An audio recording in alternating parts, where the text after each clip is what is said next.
Hello, this is Matt on the Moon Lambo channel. Here's a headline from Daily Hodl. Ripple's success could leave XRP in the dust, according to Bitcoin bull Anthony Pompliano. And you might as well change that last part of your headline there to reading, instead of reading Bitcoin bull Anthony Pompliano, Bitcoin maximalist Anthony Pompliano. Now I actually really like this guy, and I will tell you what is covered in here in his opinion. I firmly disagree with. So I'm going to run through what he had to say, my perspective, and why I think he's wrong. I also want to distinguish between him and Bitcoin maxi trolls that sound like this and live under a bridge. I have no indication that Anthony Pompliano's current residence is under a bridge. If you have any evidence that he is, let me know. I to this point have not seen it. I think this is one of those instances where he's not out just S-word talking XRP all over the place just for the sake of it. He's not just trashing it and spreading FUD for the sake of it. As best I can read this man, and this is just my opinion, it's okay if you disagree, I think that he's just sharing an opinion which I think is kind of silly. I don't think that it's the right logical conclusion to come to given all the facts, and he's certainly educated in the crypto space in general, not as much about Ripple and XRP, though he does know some stuff. He, in fact, interviewed Brad Garlinghouse on his channel, so we're going to run through this here, but I am willing certainly to distinguish between a Bitcoin maxi troll that lives under a bridge and eats room temperature cottage cheese because that's its favorite meal, versus somebody like Anthony Pompliano, who I think is just wrong and is respectful to people that he disagrees with, which I like, because somebody like that you can at least have a civil discourse with, even if ultimately you're never going to agree on a particular topic. But to me, that's part of the fun in thinking through all of this and just critically thinking and sharing opinions. Diversity of thought is a totally cool thing. But just to be clear, he's wrong. Okay, I think he's wrong. But before we go any further, if you would please delicately tap that like button. And also, if you just happen to be a fan of Ripple and XRP, and also if you have any evidence of Anthony Pompliano actually living under a bridge, go ahead and subscribe to the Moon Lambo channel. This is indeed the Moon Lamboist channel on all of the YouTubes, and it is just as desirable as it sounds when I say it. All right, so let's go ahead and dig in here. Morgan Creek Digital co-founder and Bitcoin bull Anthony Pompliano says he believes that Ripple's success won't necessarily boost the value of XRP. And right there, already one sentence in, I feel like I have to comment on this. XRP is at the core of Ripple's business model. Absolutely. And certainly I understand here, halfway through the calendar year 2020, this blessed year, what a fun time this has been, just in general. But I understand that to this point, there are, maybe upwards of 400 customers, somewhere thereabouts. And I understand that it may only be roughly 50 to 80 of those that are utilizing on-demand liquidity, which means they're utilizing 2-day XRP as a bridge currency. I get that, so most of the customers aren't. But that's not an indication of what Ripple's business model is. It's more like they're building out an ecosystem. And as there's additional regulatory clarity, as corridors are built out, more remittance companies and banks certainly will utilize XRP. I certainly have every reason to believe that not only is that the route that they're going, that they're finding success. And so that is the core of the model, the utilization of XRP as a bridge currency, and they are the most incentivized entity on the entire planet to make sure that happens because they have tremendous holdings of XRP. What do you think they want, right? And so they think that, and so just this title here alone, it's like Ripple's success could leave XRP in the dust. My gosh, if Ripple's success is XRP success long term. It's intertwined there. And that's not to say that XRP, to be adopted in a meaningful way, it absolutely requires exclusively Ripple positioning XRP as a bridge currency. There are other developers building on top of the ledger, but right now, obviously, Ripple positioning XRP for this particular use case, that's the most prominent use case for this cryptocurrency. That's fine. That's perfectly fine. This is still early days here. Now, in a new episode of the Pomp podcast, Pompliano explains why he's a fan of Ripple as a payments company, but not as interested in the crypto asset XRP. And here's the quote. from Anthony Pompliano. I think that XRP, as part of the Ripple product, meaning they use it inside the product, I understand why they do that. I see the advantages inside the Ripple ecosystem. What I don't understand, excuse me, and I think where I choose to not engage on the XRP side, is I don't understand why people are buying it, speculating on future price movements. And so he's being honest with the reason he has this position right here. I suspect this is genuine honesty, and again, I don't believe he's being a troll about this. You can really, and listen to his podcast, after he finishes a sentence, what you don't hear is meh, meh, meh, meh. So that's how you know right there. Like, to me, that's already a leading indicator that he's not a Bitcoin maxi troll.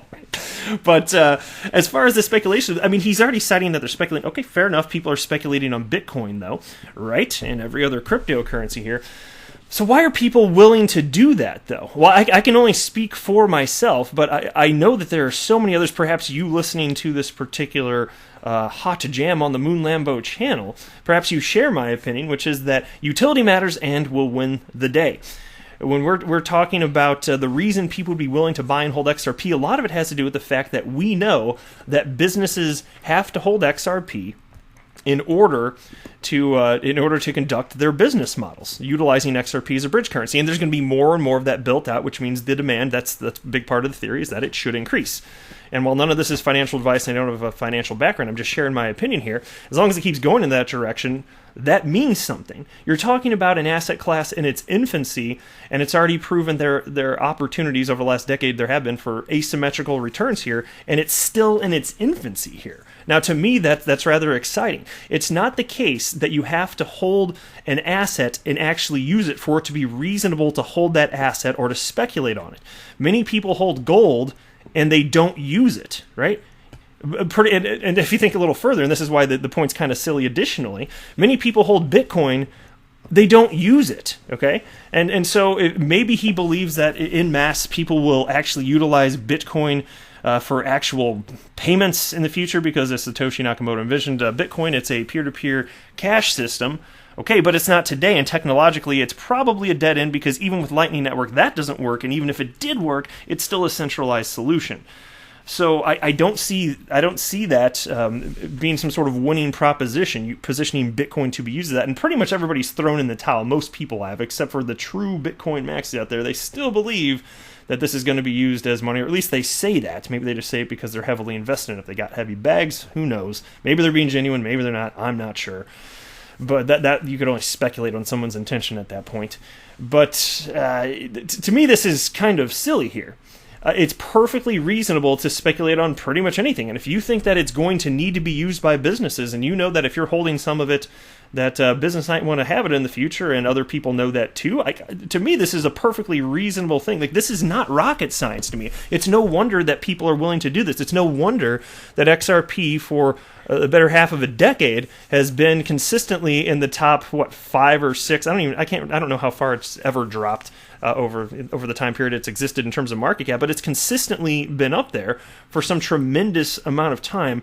There is a reason. People are aware of this. Now, I understand that's not enough to make XRP decouple from Bitcoin in terms of price action, but that does to me indicate that there are enough people that are recognizing and parsing out the differences that it's able to maintain that position, given that there are 5,000 cryptocurrencies out there. To me, that speaks volumes. Even so, again, it still could be some time before there's sufficient maturation of the asset class that you see XRP and other cryptocurrencies decouple from the price action of Bitcoin in some notable way. And then his quote continues here: "To me, if Ripple is successful, that doesn't mean XRP has to be successful." Well, I firmly disagree with that, because if they don't get traction with XRP, which is the core of their business model, that is not success. And I don't think that Ripple's measuring success by that. There's every indication from everything that Brad Garlinghouse on down the chain has said that would lead any rational person that's paying attention to understand this. And then his quote continues here: "If you separate XRP and Ripple as a software company that wants to build better software for banks, it's a no-brainer, makes sense, venture capital bet. I'm jealous I didn't invest in Ripple in the seed round." So I'm glad that he's positive on Ripple, the company. That's good. But I think he's missing a key point here. And beyond that, because what's going to, honestly, I don't know why this is so hard to understand. If we continue to see adoption, corridors are built out, XRP is actually getting used by, and it already is, but if it continues to go in this direction where there are more and more remittance companies and banks utilizing XRP, why would that not instill confidence in people that maybe haven't invested in the cryptocurrency asset class, but maybe as they come in and they do their research, and including institutional investors, if they know that other entities need this to conduct such a business model, why wouldn't that make them confident to hold XRP, especially when compared to, just this antiquated technology that is Bitcoin, which isn't getting used for anything? Why would you pick Bitcoin over that? Even if your whole thing is, I want this as a store of value, why would you pick Bitcoin when you don't know for sure if it's going to have actually staying? Maybe it will, maybe it won't. I don't know. I'm literally saying I don't. I'm just skeptical as to its staying power because it's not getting used by anything. But if you're going to invest in an asset class, this new asset class, it's still new after a decade, I'd say. Why would you have confidence in Bitcoin over XRP, especially as the ecosystem gets built out? And so, to me, I could not more fundamentally disagree, and I think conceptually he's missing that understanding. Now, Pompliano remains one of the biggest Bitcoin bulls in the crypto industry, and here's another quote from him. Bitcoin is the most binary thing you can find. It is either going to be worth millions of dollars a coin, or it's going to be worth basically nothing. And while I don't offer financial advice, I understand what he's getting at there, and I would that sentiment, that idea, I would tag that concept more so to the crypto asset class as a whole, than rather than just applying it to Bitcoin. Certainly, conceptually, I would apply that to XRP as well, because given the tiny market cap, almost nobody's involved. If it is actually globally adopted in some sort of meaningful way, I suspect, again, not financial advice, don't buy or sell because of me, but I suspect that XRP would be worth substantially more in the future, whereas if it doesn't get traction, this is going to be a big nothing, and we'll regret perhaps a little bit that we maybe lost some money on XRP, which is not what I think is going to happen. I'm just outlining, it's going to be this or that. That's what I'm really trying to get at here by stating something like that. I think it's going to be worth substantially more. And it is one of those things where it's like it's probably going to be worth nothing, or it's going to be worth a crazy amount, whatever that is. Now, the Morgan Creek digital executive says he thinks Bitcoin is the only technology in the world that has the addressable market of just about everyone on Earth. He also expects a major shift to happen as people begin to understand Bitcoin's true potential as a store of value asset. It's funny when you talk about the addressable market. Well, if XRP continues to be adopted, and especially if it supplants XRP in terms of market cap, if it's ever reasonable, because right now, understand, Bitcoin, not only are there technological problems, right now it's not actually solving a problem. Like, even if you're talking about replacing fiat currency with Bitcoin, there's not a lot of friction for most people on the planet that are utilizing fiat currency. So you're not solving some major pain point for most people on the planet. For some, sure, maybe it'd be a really small percentage at this point, and the percentage of people that would be find that appealing would increase as there is additional, fiat currencies crashing, things along those lines, geopolitical turmoil, all of that perfectly makes sense to me. But even if this happens, so imagine that XRP continues to gain traction. Well, if say XRP is number one in market cap one day, if you're talking about using a cryptocurrency in place of fiat currency, if you want a cryptocurrency that you suspect might have staying power because it's getting used, and you can use XRP for the same use case as a peer-to-peer cash system, just as Satoshi Nakamoto envisioned Bitcoin being used, you could use XRP as money too. So to think that Bitcoin has the most addressable market, I mean, fine, it's got the greatest market cap at this point, but who's to say if a cryptocurrency is going to be used in any capacity in place of fiat currency, who's to say that XRP wouldn't at some point necessarily get some sort of notable traction in that realm also?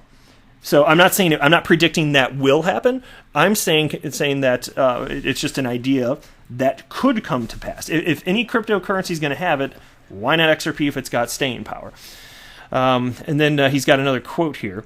You, me, and everybody else is underestimating how big Bitcoin can get.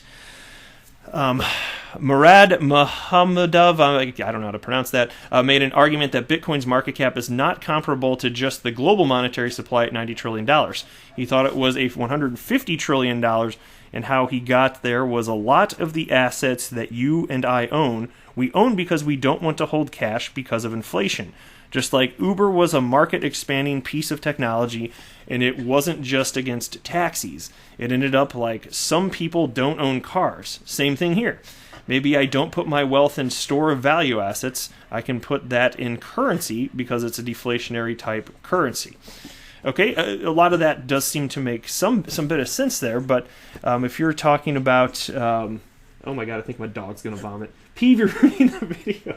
If you have a dog, you know that sound they make, like the... that sound, oh my god. She's been chewing on her rawhide here. She's been fine the whole video, and she just started making that sound, and I know that 90% of the time means she's going to vomit. I think she's... You okay, sweetie? Oh. Now do you hear her? She's growling that way. I went over to pet her, and she thinks I'm going to take her rawhide, which I have never done, by the way. I don't know what she's doing here. I lost my train. Peeve, it's okay. That's my pet peeve, guys. Anyway, I think I said most of what I was going to say. Maybe I've lost my last little bit of train of thought there, but because of peeve, that's my pet peeve, though. Yes. So what did he say? Just like Uber was a market expanding piece of technology, and it wasn't just against taxis, it ended up being like some people don't own cars. Okay, well, even so, if you think that that's going to be the case and people won't have fiat currency because now there's Bitcoin, I don't know. It doesn't make sense to me why you think it has to be Bitcoin just because Bitcoin was the first. To me, that's the part that isn't completely logical. I mean, you can make the argument, and it's not completely off base to state that standards matter. I say that with XRP and anything that's in place, but I question the degree to which it's a standard if it's not actually functionally being used to anything. Is it going to actually prove to be the case that Bitcoin is a standard merely because it was the first to market? Maybe. I'm skeptical of it, though. I don't know. We'll just have to wait and see how this all plays out. All right. Well, she looks like she's not going to vomit. I guess I better wrap up here. I think she's fine now. She's just enjoying chewing on her rawhide now. It's always a good time on the Moon Lambo channel. All right. Go ahead and hit that like button for Peeve. She didn't vomit. And to show support for my pet peeve. All right. That's it for this one. I am not a financial advisor. Do not buy or sell anything because of anything that I say. All right. That would be a very, very, very bad idea. Until next time, to the Moon Lambo.